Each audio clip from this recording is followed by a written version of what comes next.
She walked into a blind date with only $5 in her purse, but what happened next shocked the entire restaurant. Laughed at, humiliated, and pushed out with nothing left to her name. Until one man stood up, and when people realized he was her billionaire boss, no one in that room could believe what happened next. Trust me, you won't stop watching until the very last second. And if you believe dignity is priceless, make sure you hit that subscribe button because I've got more stories that will break your heart. And heal it too. The night Amara decided to wear her royal blue dress was the night fate decided to test her dignity in a way she could never imagine. She had looked at her reflection twice before stepping out, smoothing the fabric nervously, telling herself she deserved to enjoy one evening without worrying about bills, unpaid overtime, or the silent sacrifices that defined her life. Sitting at the corner table of the high-end restaurant, surrounded by glass chandeliers and polished cutlery, she already felt out of place. The server had placed 2 glasses of wine before her, though only one was occupied. Each empty glance toward the second glass carved anxiety deeper into her chest. Her only lifeline was a single crumpled $5 bill tucked in her purse, the remainder of what was left after sending her mother money and covering her little brother's school fees. She tried not to think about it, but the truth stung. One wrong moment, and she'd be exposed. The air shifted when Evan finally walked in. Late, arrogant, his jacket unbuttoned like the room owed him attention.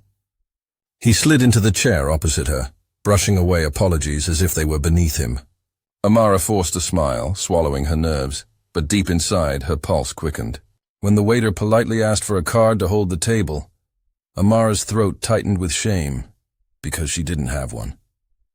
Her fingers brushed that lone $5 bill like it might magically grow, but humiliation pressed harder with every second. Evan's mocking laugh rang out louder than the clinking glasses around them, catching the attention of strangers seated nearby. It was only the beginning of a catastrophe she never saw coming. And now I ask you, if you saw someone being shamed publicly for having only $5, would you look away, or would you step in? Comment below because your answer says more about you than you think. Evan leaned back in his chair with the smug confidence of a man performing on stage. Except his stage was the entire restaurant and his audience a sea of whispering diners. He didn't lower his voice when he sneered about the $5 bill Amara held in her trembling hands. His laugh echoed too loud, sharp as broken glass. $5? That's what you bring to a place like this? He mocked, waving the wrinkled bill in mock demonstration as though people in the restaurant needed a visual. Amara's cheeks burned crimson, humiliation sinking into her skin like fire. She opened her mouth to explain. Anything, even just a whisper that Evan himself had chosen this expensive place and had promised to cover everything. But her words tangled and died before reaching air. Evan was quick to fill the silence, boasting about how he'd never seen something so pathetic. The manager, drawn by the disruptive tone, approached with a clipped expression of irritation, asking for a proper payment card to secure the table.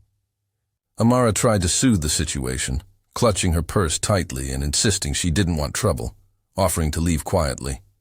But Evan wasn't about to let a chance for cruelty slip by. He raised his voice further, mocking her job, her status, and her dignity. What, you scrub floors? You thought tonight would turn you into something else? Look at yourself. His words hit harder than the stares surrounding her. A couple at a nearby table shifted awkwardly, some diners muttering as though they wanted to intervene, yet no one moved. The spectacle was too consuming, and the air was thick with judgment. Amara's heart hammered in her chest. It wasn't just humiliation anymore. It was the dread of being reduced to nothing in front of strangers she would never meet again. Yet among them, one pair of eyes watched with a gaze steady as steel, a presence she hadn't noticed yet. Marcus Leon, her employer. The man she least expected to see. The man who could change everything in ways she couldn't believe. Comment below. If this humiliation was happening before you, would you have stopped him, or would you have stayed silent like all the others? Marcus Leon was not a man easily surprised, but that night, surprise rippled beneath his impeccable composure. Wearing a royal blue suit that almost mirrored the shade of Amara's dress, he had come to the restaurant for a discreet client meeting. He hadn't expected to see his maid, the quiet young woman who ironed his shirts with meticulous care and never once sought attention, sitting in the center of such humiliation. At first he stayed still, his sharp businessman's mind observing the scene as though studying a negotiation. He watched Evan's arrogance unfold like theater, every cruel laugh ricocheting off the restaurant walls, every sneer directed at Amara cutting deeper. The diners murmured like spectators, glancing at her with pity and condemnation, yet doing nothing to halt it. Marcus noticed the details Amara herself tried to hide, the stiffness of her back as she struggled to maintain dignity, the way her fingers spiraled nervously around the stem of the untouched glass, the faint sheen of tears she blinked away before anyone could notice. But Marcus noticed. He also knew something no one in that room did. Hours earlier, Amara had returned an envelope with $3,000 that he had carelessly left inside a jacket pocket. There were no witnesses when she placed it back on his desk, no expectation of praise, no bargaining for recognition. She had simply chosen honesty. Now watching her endure scorn over $5, Marcus felt the weight of irony pressing in. The woman who had silently proven her integrity was now being stripped of dignity in public by a man too shallow to see past her purse. Beside him, his client whispered uncomfortably, "Isn't that your maid?" Marcus didn't answer, not yet. Timing was everything, and this spectacle had not yet reached its peak. Tell me in the comments, do you think Marcus will stay silent, or will he rise to defend her when the humiliation crosses the line? The atmosphere inside the restaurant grew heavier with every word Evan spat. Chairs squeaked softly as nearby diners shifted uncomfortably, murmurs rising like a tide, yet no one dared to interfere. Amara's pulse hammered in her ears as she stood frozen with that wrinkled $5 bill in her trembling hand. She wanted to disappear, to melt into the polished marble floor and escape the stares piercing straight through her. The manager cleared his throat as though eager to resolve the disturbance. "I'm sorry, ma'am, sir. If you don't have a valid card, I'll have to ask you to leave." The words struck like a public verdict, final and unforgiving. Amara nodded quickly, desperate to end the humiliation. "It's fine," she whispered, even though her chest tightened as if her ribs had turned to wires. "I'll go. I don't want trouble."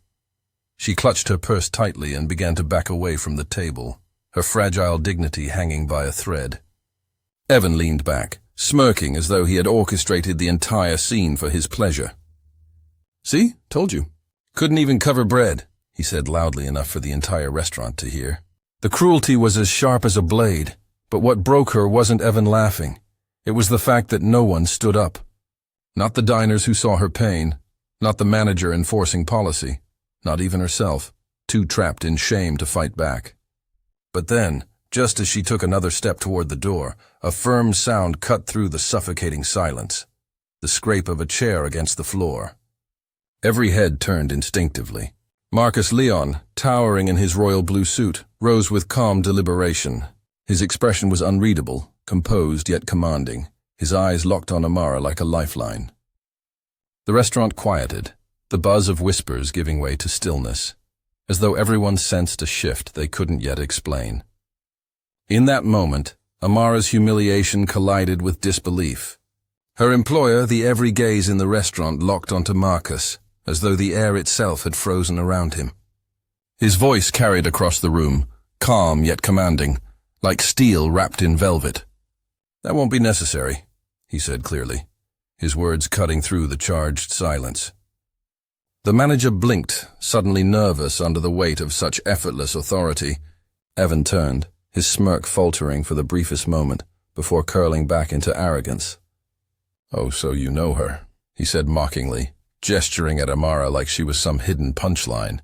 "Figures. She's your maid, isn't she? And you're really going to save her here in front of everyone?" A ripple of shocked whispers passed among the diners. Amara's stomach dropped to the floor at the sound of that word. Maid. The humiliation was unbearable, knowing her employer now stood in the same room where her lowest self was being pulled apart piece by piece. She could barely find her voice. "Sir, please don't." But Marcus's eyes held hers firmly, steady and unflinching, anchoring her spiraling panic. His tone sharpened just enough to cut through Evan's smirk. She is not just a maid. She is Amara, and tonight she is my guest. The declaration stunned the room. Diners leaned forward as though witnessing a play they couldn't look away from.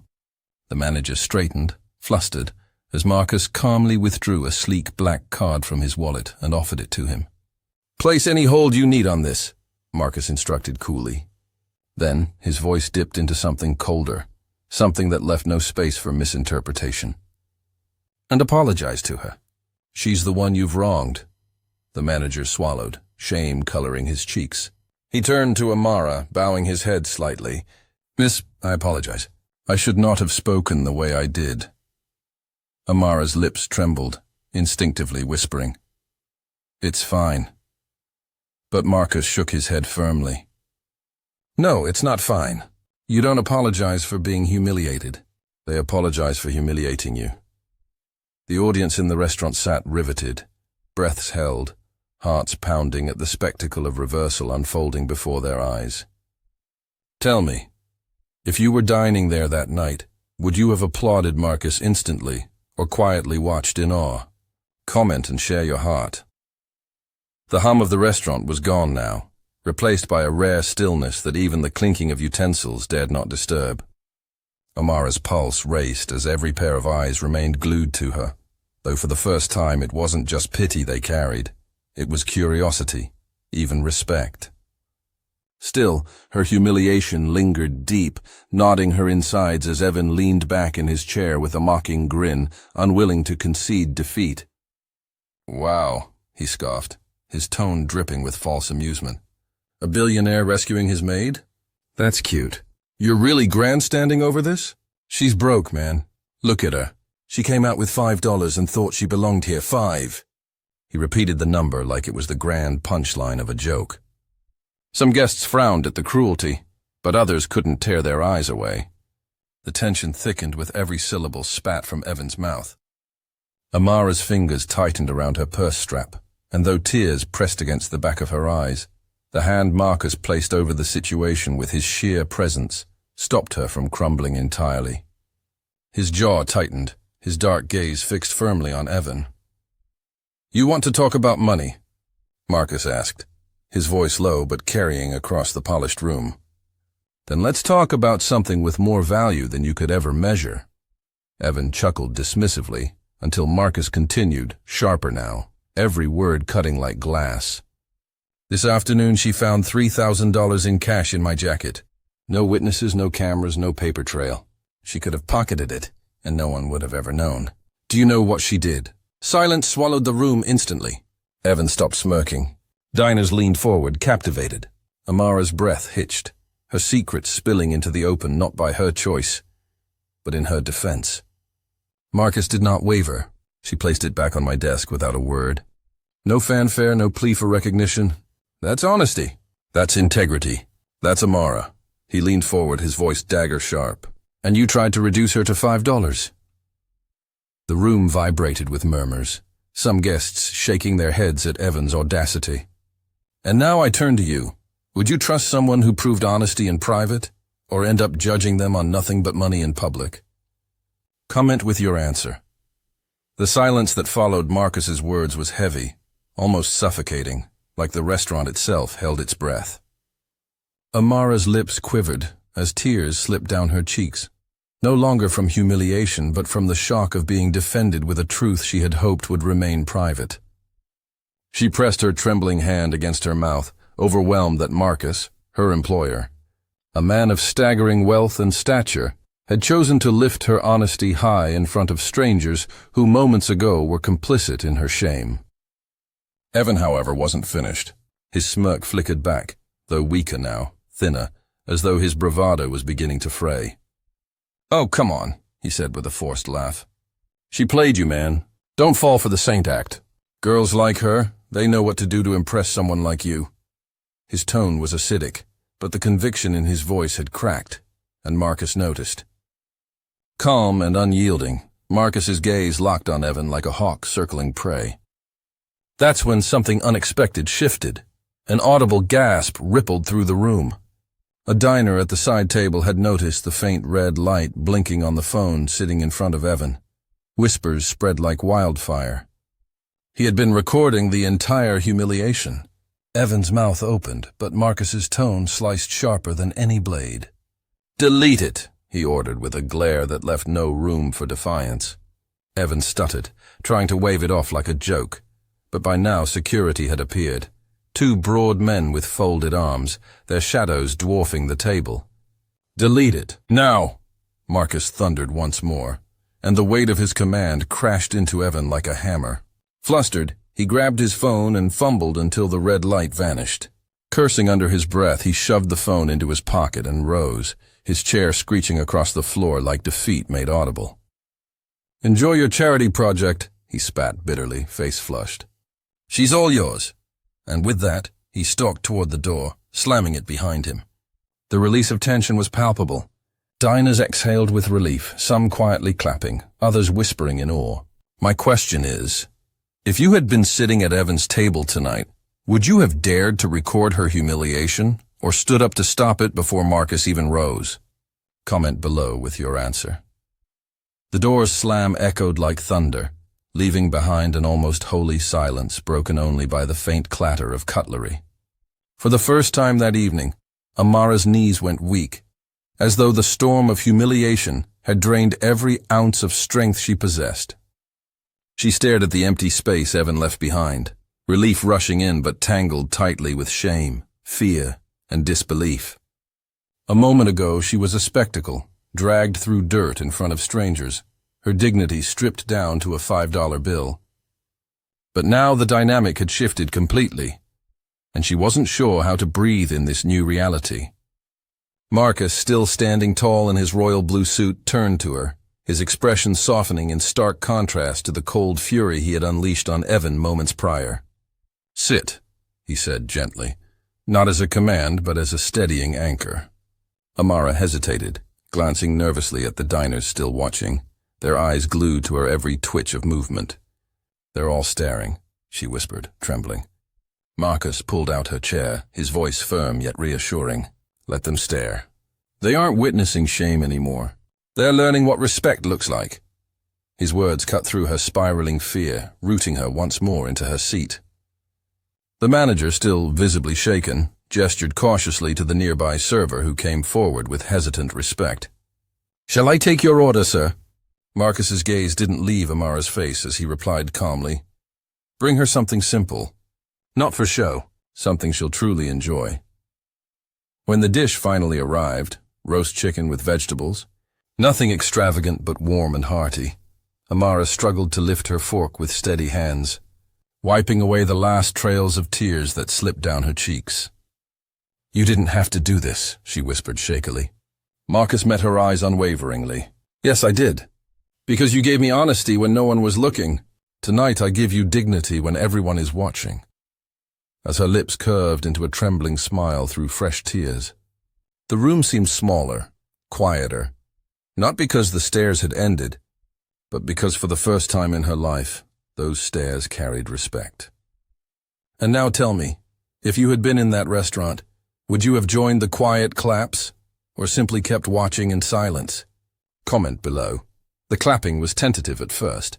Just a few scattered taps of palms from diners who could no longer keep their quiet admiration suppressed. But soon it grew into a ripple of recognition, like a wave spreading across the restaurant. Amara sat there, shy and trembling, her fork hovering above her plate as her cheeks flushed anew. Not with humiliation this time, but with the strange and overwhelming strength of acknowledgement. For once, eyes weren't fixed on her as a target, but as someone who had endured and still stood. She tried to sink inside her chair, to make herself smaller, but Marcus leaned slightly closer and said firmly, "Do not bow your head. Lift it. They should be inspired by you, not entertained by your pain." His words sank into her, in a way no compliment ever had, not exaggerated flattery, but a truth meant to remind her of her worth. The server returned with a faint smile, carrying bread and water without being asked, a silent gesture of apology for his earlier hesitation. Even the manager hovered uncertainly, still flushed from Marcus's command to apologize. his body language one of someone who'd been taught a harsh but valuable lesson. Amara picked at her meal tentatively, her hands quivering too much to eat properly, though the warmth of the food grounded her slightly. All the while Marcus watched, not as a domineering employer, but as a quiet shield, his eyes steady, patient, reassuring. Evan's shadow had vanished with the slammed door, but Marcus's presence filled the space stronger, perhaps intentionally reminding everyone that cruelty leaves in rage, but dignity enters quietly and stays. Amara could still barely believe this man, the one she spent years serving silently, while he rarely spared her more than professional courtesy, was now lifting her name in public with such unwavering loyalty. As the tension eased, soft murmurs turned from ridicule to awe, and the humiliation that nearly crushed her had transformed into an evening no guest in that restaurant would ever forget. And now my question to you. If you were served by someone all your life in silence, would you recognize their worth in such a moment? Or only after a billionaire pointed it out? Comment below. The restaurant's mood gradually shifted from tense to reverent, as though the walls themselves held onto the extraordinary scene that had unfolded within them. Amara's trembling softened as she realized that for once she wasn't invisible, nor was she the subject of ridicule. She was finally seen, acknowledged for who she truly was. She held her fork in her hand, lifting small bites of chicken toward her lips, the taste rich not because of the food itself, but because of what it stood for. Dignity reclaimed. Marcus kept his calm presence beside her, his focus unwavering, not caring about the murmurs that chased every breath inside the space. To him, this wasn't theater. It was justice. Observing her, he thought again of that envelope of $3,000 and how silent her act of honesty had been. No audience, no need for validation, and that very silence made her louder than most people he knew. For Marcus, who navigated the deceptive world of wealth and power daily, Amara's simplicity became her strength. He leaned just slightly toward her to make his voice low enough only she could hear. Tonight isn't about money, Amara. It's about reminding these people that your worth doesn't shrink to the size of what's in your purse. They measure carelessly. I measure integrity. Her tears welled again, not from shame this time, but from gratitude, a gratitude too large for words. She gripped her fork tighter, as though holding on to his words could anchor her, could stop the trembling that threatened to return every time she remembered how close she had come to walking out broken. Around them, diners whispered and exchanged glances, some embarrassed by their earlier silence when Evan mocked her, others pondering Marcus's words more deeply than they expected to. Amara, though still fragile with emotion, began to lift her chin higher, daring against instinct to meet those stares not with retreat, but with quiet steadiness. For the first time that evening, she did not feel small. And now tell me from your heart, if you had a friend or a sibling in Amara's situation, would you have rushed in to defend them or frozen in your seat like those diners did? Comment your truth below.